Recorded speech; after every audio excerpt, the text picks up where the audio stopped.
Hey everyone, and welcome to this explainer. Today, we're doing something a little bit different, and honestly, completely fascinating. We're going to try and figure out the anatomy of a miracle. We're going to look at how completely ordinary people, thrust into some of the most terrifying, unthinkable aviation disasters in history, somehow managed to survive against completely impossible odds. We're going to unpack the hard data, the split-second decisions, and quite frankly, the raw human endurance that turns what should be a fatal catastrophe into an unbelievable story of survival. Let's get into it. To start, I just want you to imagine, just for a second, being the person who had to write this frantic note. You are totally, completely cut off from the entire world. There's no rescue coming, you're freezing, you're starving, and you are entirely dependent on your own willpower and the people shivering right next to you. And the craziest part? This is a real note. It was thrown across a raging river, tied to a stone after a grueling 10-day trek. It really begs a profound question about the absolute limits of human endurance.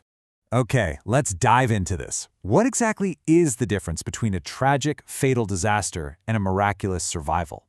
Like, is it just dumb luck? Is it world-class training kicking in? Or is it something much deeper within our psychology?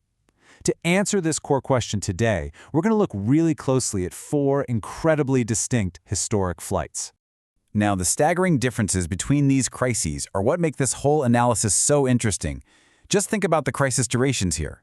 On one end of the spectrum, we have U.S. Airways 1549 and American Airlines 1572, where survival was decided in mere minutes or even split seconds because of sudden technical or environmental failures.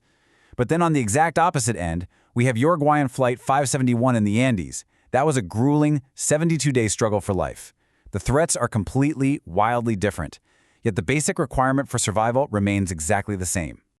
All right, moving into Section 1, split-second cockpit decisions. Sometimes, survival isn't about roughing it for weeks in the wilderness, you know? It completely depends on pilots battling the clock and failing technology in real time. Think about this number, 35 seconds. When U.S. Airways Flight 1549 struck a massive flock of birds right after taking off from LaGuardia, it took out both engines at 2,800 feet. The clock started ticking instantly. Investigators later figured out that if Captain Sully Sullenberger and First Officer Jeffrey Skiles had delayed their decision to ditch the plane into the Hudson River by just 35 seconds to try and make it back to an airport, well, the plane would have crashed into a heavily populated area and everyone on board would have perished. Literally a 35-second window between life and death. In the absolute thick of that chaos, the pilots rapidly executed this checklist. But the real unsung hero here, the absolute game changer, was activating the APU, or Auxiliary Power Unit. See, without the main engines, a plane loses electrical power and flight controls. By immediately firing up that APU, they kept the massive A320's flight systems running. This literally stopped the aircraft from just dropping out of the sky like a stone and allowed them to actually glide it down to the river. Now, what's really interesting about this next situation is how highly technical parameters define life and death. Let's look at American Airlines Flight 1572. The minimum descent altitude, or MDA, is a super strict rule to keep you from hitting the ground when you're flying blind in a storm. But on a dark, stormy night over Pennsylvania, the crew of this MD-83 found themselves battling severe turbulence and actually falling below this critical safety net, which almost caused a total unmitigated catastrophe. Here is the terrifying reality they were facing. The pilots got outdated weather data from air traffic control, specifically an altimeter setting of 29.15. Because the atmospheric pressure was dropping so rapidly in the storm, this bad data led the pilots to believe they were 76 feet safely above the minimum altitude. But in reality, they were actually 39 feet below it. At an actual altitude of 771 feet, they instantly clipped the treetops, destroying both engines, turning their 60-ton jet into a falling glider. And yet, through sheer, unbelievable piloting skill, they somehow managed to glide it onto the runway with 0 fatalities. Just incredible. Okay, let's move to Section 2, escaping a burning plane. So you might think safely hitting the ground is the end of the story, right? We made it! Well, Air France Flight 358 shows how a perfect storm can push an aircraft well beyond its physical limits even on the ground. And this brilliantly illustrates what happens when everything goes wrong at once. Trying to land in Toronto in 2005, they were dealing with 33-knot crosswinds. That is the absolute maximum limit for an Airbus A340. They were also assigned the airport's smallest runway, noted at just 2,100 feet long. Throw in torrential rain and 0 visibility, and man, it was a recipe for absolute disaster. The runway was disappearing fast, and the plane touched down way too late. And here's where the microfocus becomes absolutely critical. There was a mere 17-second delay in engaging the thrust reversers to brake the plane. Just 17 seconds, but that tiny delay meant they only had 5,000 feet of space left to stop. It just wasn't enough. The massive jet skidded off the end of the runway at 144 kilometers per hour, plunged straight into a ravine, and immediately caught fire. The cabin instantly filled with the smell of jet fuel, and the plane started burning right next to a busy highway. It was utter chaos. Yet, listen to this number. 0. 0 casualties. How is that even possible? It comes down to extreme professional discipline. The cabin crew sprang into action instantly. They maintained order and forced all 297 passengers out through the emergency exits in mere seconds, right before the plane was entirely consumed by flames. It is a massive testament to the fact that strict protocol and crew discipline literally save lives. That brings us to Section 3, Trapped in the Andes. We've talked a lot about crises measured in seconds and minutes, but on Uruguayan Air Force Flight 571, survival was measured in agonizing months. Put yourself in the shoes of these passengers for a minute. You're on a short, fun 3-hour flight to Chile for a rugby match. Suddenly, your plane crashes into an unknown mountain peak, 89 kilometers off course. You are thrust into an environment where the temperature is minus 30 degrees Celsius. You have no winter jackets, no proper boots, nothing but the torn, everyday clothes on your back and the wreckage of a crushed airplane. And it wasn't just the cold, the environment itself was actively attacking them.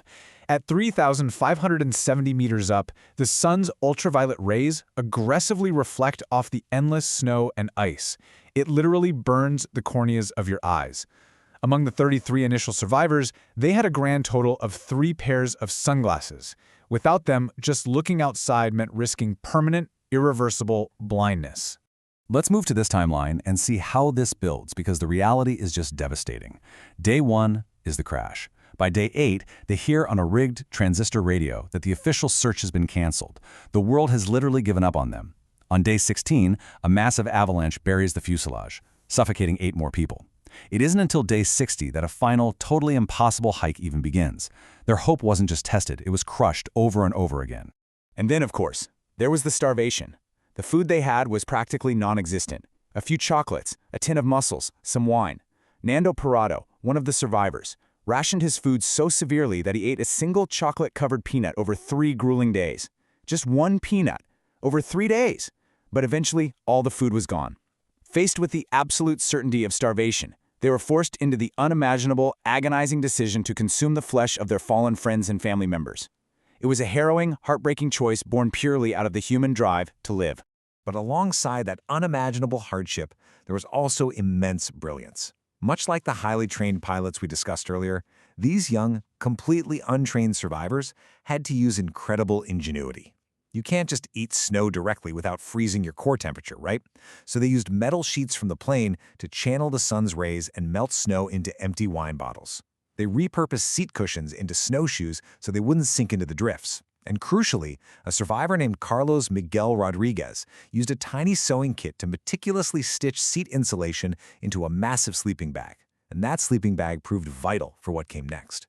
Because nobody was coming to save them, Nando Parado and Roberto Canessa realized they had to save themselves. Wearing layers of jeans and sweaters and using that makeshift sleeping bag, they climbed up the glacier without any mountaineering gear, no oxygen, and no maps. They hiked a staggering 61 kilometers over 10 days across brutal, unforgiving Andean peaks. They kept going until they finally reached a river valley and miraculously found a local Chilean farmer on horseback, which ultimately led to the rescue of the 16 remaining survivors. Just unbelievable. And finally, Section 4, the anatomy of survival. So, the crucial point is, having looked at the Hudson River, the crazy storm over Pennsylvania, the burning runway in Toronto, and the frozen peaks of the Andes, a clear trifecta for surviving the impossible starts to emerge. Surviving isn't just about one thing. You need cockpit skill and accurate data, knowing exactly when to hit the APU or how to glide a 60-ton jet.